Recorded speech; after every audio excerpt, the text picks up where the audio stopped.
the blue for me and you. And I think to myself, what a wonderful world.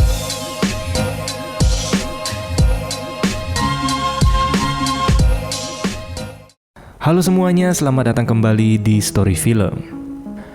Kali ini kita akan membahas psikopat yang sudah kalian tunggu-tunggu. Psikopat favorit kita semua.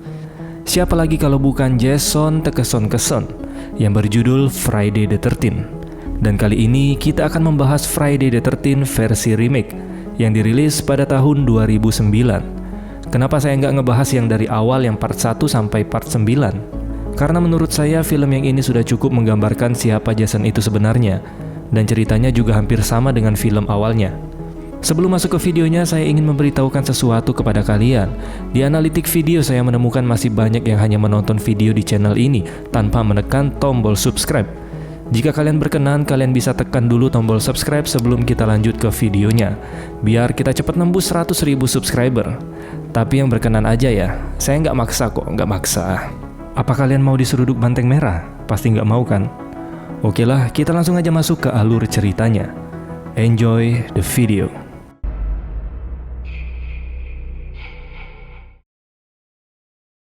Di awal film sekitar tahun 1970-an yang berlokasi di Crystal Lake. Di sini kita melihat seorang wanita yang lari ketakutan sambil membawa golok. Ternyata dia lagi dikejar oleh seorang wanita kopet yang bernama Pamela, yang sudah membunuh semua teman dari wanita seksi ini.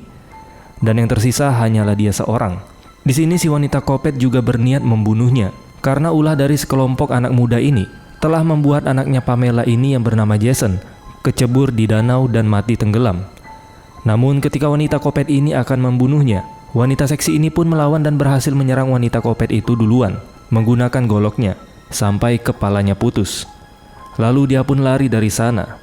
Tidak lama kemudian, tiba-tiba datang seorang anak dari dalam danau yang melihat kejadian tersebut. Dan anak ini adalah si Jason yang bangkit dari kematiannya. Kemudian si Jason seperti mendapatkan bisikan dari arwah ibunya untuk membantai semua orang yang datang ke Crystal Lake dan membalaskan dendam kematian ibunya. Kemudian scene beralih ke sekelompok anak muda yang sepertinya sedang berpetualang dan pengen kemah di sekitar Crystal Lake dengan tujuan mencari ladang ganja yang katanya melimpah di daerah sini. Dan karena mereka sedikit nyasar, ditambah lagi hari sudah mau malam, mereka pun memutuskan untuk berkemah dulu di sekitaran danau Crystal Lake. Lalu malam pun tiba. Mereka pun mengobrol di depan api unggun. Lalu pria berkacamata ini yang bernama Wade menceritakan kisah seorang psikopat legend di daerah ini yang sudah memakan banyak korban. Dia pun menceritakan asal mula kejadian yang tadi diperlihatkan di awal scene. Dan kini sosok anak itu atau si Jason berubah menjadi psikopat yang kuat dan tangguh. Dan dia akan menghabisi siapa saja yang berada di Crystal Lake. Cerita itu membuat para wanita ini ketakutan. Namun beberapa dari mereka tidak mempercayai kisah tersebut. Kemudian wanita yang bernama Whitney mengajak pacarnya yang bernama Mike keliling danau untuk mencari udara segar. Di sisi lain, si Wade sudah sangat antusias karena kemungkinan ladang ganja yang dia cari sudah berada di dekat mereka. Tapi si Richie nggak fokus dengan perkataan Wade, karena Amanda terus menggodanya dan mengajaknya bercocok tanam.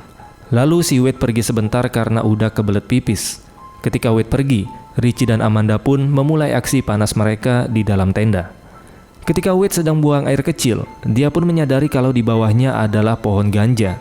Sontak dia pun senang dan kegirangan menemukan apa yang dia cari. Tapi kesenangan itu hanyalah bersifat sementara. Ketika sosok pria bertubuh besar datang dan tanpa basa-basi langsung menghabisinya.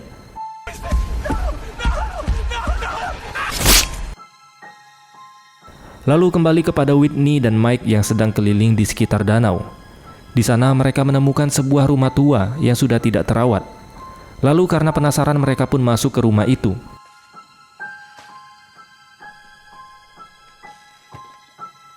Di sana mereka menemukan kalung liontin yang di dalamnya ada foto wanita yang mirip sekali dengan Whitney. Dan di sebelahnya ada foto si Jason. Tentu saja itu adalah kalung dari ibunya Jason. Whitney pun menyimpan kalung itu. Lalu di sana mereka juga menemukan kasur yang bertuliskan nama Jason. Setelah mengetahui kisah Jason dari si Wade, Whitney pun kaget dan dia mulai berpikir, Jangan-jangan psikopat legendaris itu benar-benar nyata. Tapi si Mike terlihat tetap santuy dan tidak takut. Kemudian scene beralih ke Richie dan Amanda yang sedang kuda-kudaan di dalam tenda. Tapi tiba-tiba mereka mendengar suara yang aneh. Lalu Amanda menyuruh Richie untuk mengeceknya. Dan ketika Richie keluar, dia tiba-tiba menemukan Wade yang sudah tutup usia.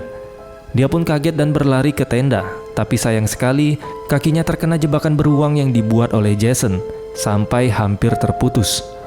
Lalu di depan matanya, Richie melihat si Amanda sudah berada di atas api dengan keadaan tergantung di dalam sleeping bag, udah kayak kepompong bakar. Sedangkan Richie yang kakinya terluka nggak bisa ngapa-ngapain. Kembali lagi ke Whitney dan Mike. Di sana mereka menemukan sebuah lubang aneh dan ada sesuatu di dalamnya. Ternyata ketika diambil itu adalah kepala dari ibunya Jason. Lalu tak lama kemudian terdengar suara aneh dan tiba-tiba dari bawah basement sudah ada si Jason yang siap membantai mereka.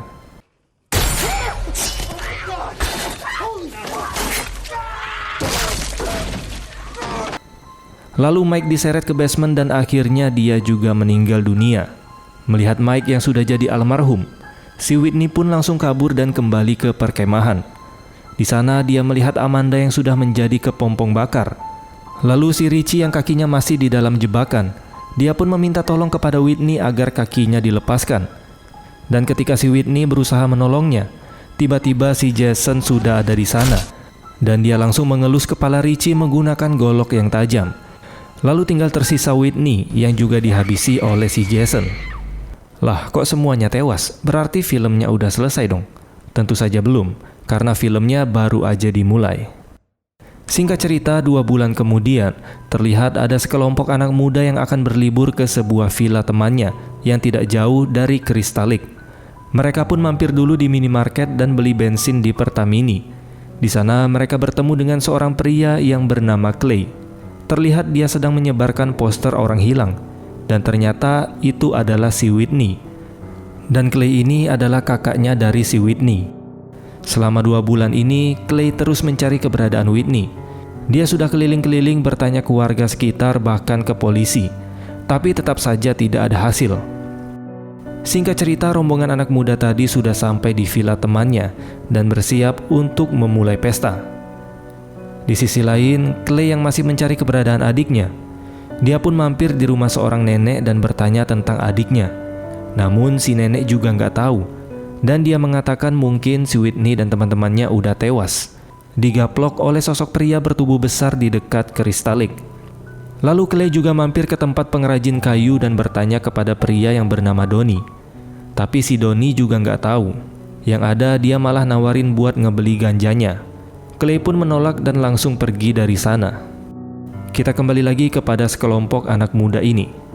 Di sini Nolan dan Chelsea ingin meminjam mobil ke Trent. Dan mereka berniat untuk berenang ke Crystal Lake.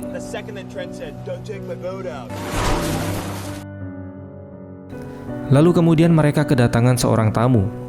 Dan ternyata dia adalah si Clay. Jenna pun mengajaknya masuk. Tapi di sini Trent terlihat tidak senang dengan keberadaan Clay. Dan dia mengusirnya. Karena memang sebelumnya di minimarket, Trent dan Clay sempat berselisih. Tapi di sini Clay bersikap dewasa dan tidak terpancing emosi. Lalu dia pun keluar dari sana. Jenna yang merasa nggak enak sama Clay, dia pun memutuskan untuk menemani Clay mencari adiknya di sekitar Crystal Lake. Kita kembali kepada pengrajin kayu tadi, yaitu si Donnie. Dia yang baru saja habis panen ganja. Dia pun menikmati hasil panennya sambil membaca majalah dewasa.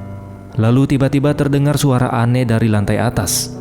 Ketika diperiksa ke atas, tiba-tiba di belakangnya sudah ada si Jason yang ingin memberikan surprise. Donnie sempat memberikan perlawanan, bahkan dia berhasil membuka penutup kepala si Jason. Tapi tentu saja dia langsung diberi tebasan cinta oleh si Jason. Lalu di sana Jason menemukan sebuah topeng hoki. Jason pun mengambil topeng itu dan memakainya. Dan disinilah kita melihat Jason yang sebenarnya, dengan topeng laknatnya yang sangat ikonik. Kita kembali lagi ke Nolan dan Chelsea yang sedang asik bermain air di danau. Tapi di sini mereka tidak tahu kalau si Jason sudah mengawasi mereka. Lalu tiba-tiba sebuah anak panah menancap di kepalanya Nolan. kapal itu pun berjalan sendiri dan menghantam kepalanya Chelsea. Ketika Chelsea melihat keberadaan Jason yang sedang memperhatikannya, di sana dia pun langsung kabur bersembunyi. Tapi tentu saja, Jason yang memiliki insting psikopat yang sangat kuat, dia pun mengetahui keberadaan Chelsea dan langsung mengeksekusinya. Kemudian malam pun tiba. Di sini Clay dan Jenna terus mencari keberadaan Whitney, tapi tetap tidak mendapatkan hasil. Lalu tak lama kemudian mereka melihat kedatangan Jason sambil membawa mayat dari danau. Sontak mereka kaget dan langsung bersembunyi di bawah perahu. Dan lagi-lagi karena insting berburu Jason sangatlah kuat, dia seperti tahu kalau ada orang di sekitarnya. Jason pun menyalakan lampu dan membanting-banting perahu di sana. Tapi untung aja si Jenna dan Clay udah pindah. Kemudian mereka pun kabur dan pergi dari Crystal Lake. Hingga tiba-tiba si Jenna terkena tali yang dipasang oleh Jason sampai terjatuh. Dan ternyata tali itu adalah alarm yang dibuat oleh Jason. Dan alarm itu mengarah ke dalam basement tempat persembunyiannya. Jadi kalau Jason lagi santai di basement, dia bakal tahu kalau ada orang yang datang ke Crystal Lake. Lalu di dalam basement kita juga diperlihatkan ternyata si Whitney masih hidup dan disekap oleh Jason di dalam basement. Whitney yang mendengar alarm lonceng berbunyi, dia pun berteriak meminta tolong.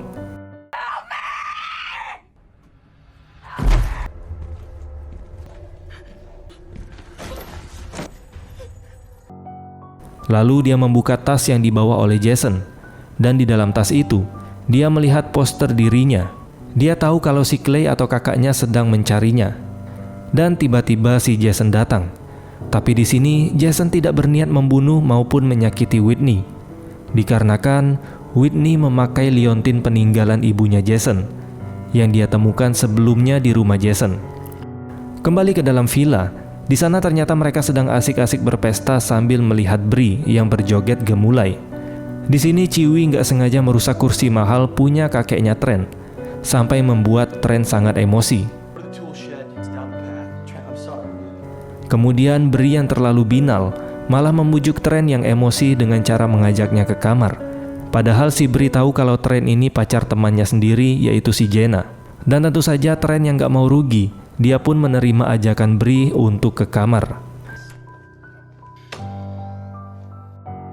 Tidak lama kemudian, Jenna dan Clay kembali ke villa dengan keadaan panik dan ketakutan.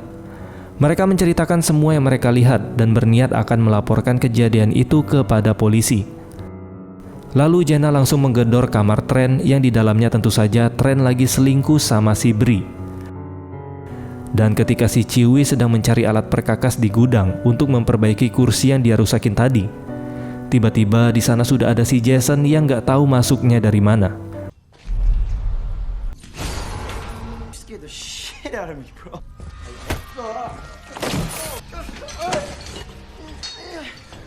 Tanpa basa-basi, si Jason langsung menghabisi Chewie.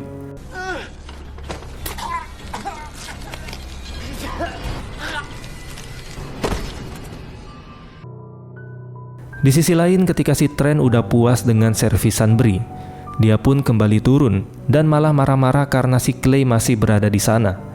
Clay pun menjelaskan kejadian yang mereka lihat. Ketika mereka sedang berdebat, terdengar suara gaduh dari tempat Chewie mencari perkakas. Lawrence pun berinisiatif untuk mengecek suara itu, bersenjatakan sebuah panci udah kayak Kapten Amerika kesasar. Sesampainya di gudang perkakas, Lawrence mencari keberadaan Chewie. Dan di sana, dia terkejut melihat jasadnya Chewie sudah tergantung. Disusul dengan kemunculan Jason yang langsung menyerangnya. Tapi untung aja si Lawrence masih bisa menghindar. Tapi takdir berkata lain. Jason yang tidak membiarkan buruannya kabur, langsung mengambil kapak dan melemparnya. Hingga Lawrence yang sudah tidak berdaya, harus pasrah ketika nyawanya dicabut oleh Jason. Mendengar teriakan dari Lawrence, mereka yang berada di dalam villa mulai merasa panik, dan Trent langsung mengeluarkan pistol untuk berjaga-jaga. Sedangkan Bree si cewek binal naik ke lantai atas untuk bersembunyi. Layaknya seorang ninja, ternyata Jason sudah berada di sana dan langsung membunuh Bree.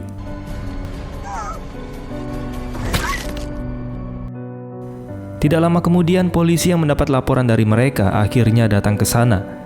Tapi bodohnya polisi itu malah datang sendirian.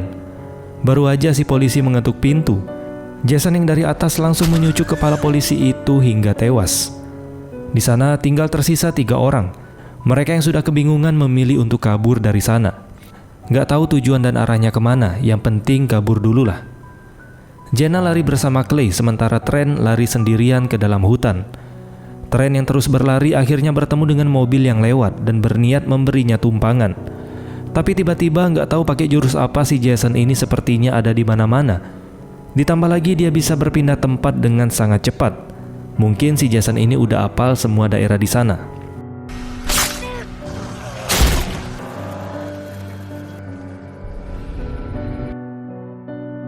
Dan sekarang tinggal tersisa Clay dan Jenna yang masih berusaha kabur. Tapi mereka kaburnya malah ke rumah Jason, kan sama aja nganteri nyawa. Di dalam rumah itu mereka pun mendengar suara teriakan dari Whitney. Dan akhirnya pencarian Clay selama ini mendapatkan hasil, dan dia sangat senang melihat adiknya ternyata masih hidup. Tanpa membuang-buang waktu, Clay langsung melepaskan Whitney dari sana. Tapi lagi-lagi si Jason ternyata juga sudah ada di sana. Lalu kemudian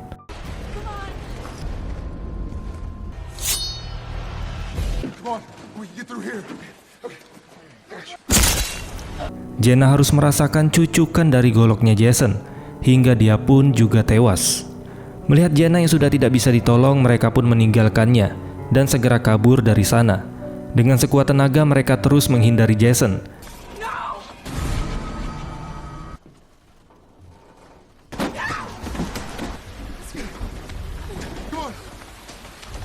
Dan sampailah mereka ke pabrik kayu milik Donnie.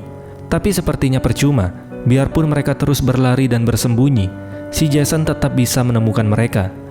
Dan karena nggak ada cara lain, terpaksa Clay harus meladeninya dan menerima tantangan by one dari si Jason. Mereka pun bertarung habis-habisan. Dan jelas pukulan dari Clay terasa seperti pijatan bagi si Jason. Dan ketika Clay sudah kewalahan melawan Jason, untung saja si Whitney datang dan mencoba menenangkan Jason menggunakan kalung liontin ibunya. Dan ketika si Jason lengah, Clay pun langsung mengambil kesempatan. Dan Jason tertarik ke mesin pemotong kayu. Melihat Jason yang sudah terpojok, Whitney pun mencucukkan golok milik Jason ke dadanya Jason, dan kepalanya tergesek ke mesin tersebut. Ketika pagi harinya, Clay dan Whitney yang mengira Jason sudah tewas. Mereka pun menceburkan mayat Jason ke danau. Dan mereka berencana akan segera pulang. Namun bukan Jason namanya kalau gampang mati. Dan film pun selesai. Menurut saya Jason di versi remake ini terlihat lebih keren, lebih sangar, dan lebih brutal. Ditambah lagi di versi remake ini, si Jasonnya bisa lari. Kalau di film versi yang lama mungkin kita nggak pernah melihat si Jason ini lari. Dan semua serangan di film ini juga nggak kalah sadis dari film-film sebelumnya. Oke lah, semoga hasrat psikopat di diri kalian terus bertambah dan semakin membara. Kesimpulan yang dapat saya ambil dari video ini adalah Jason aja nurut sama perkataan ibunya, masa kalian enggak? Terima kasih sudah menonton dan sampai jumpa di next video.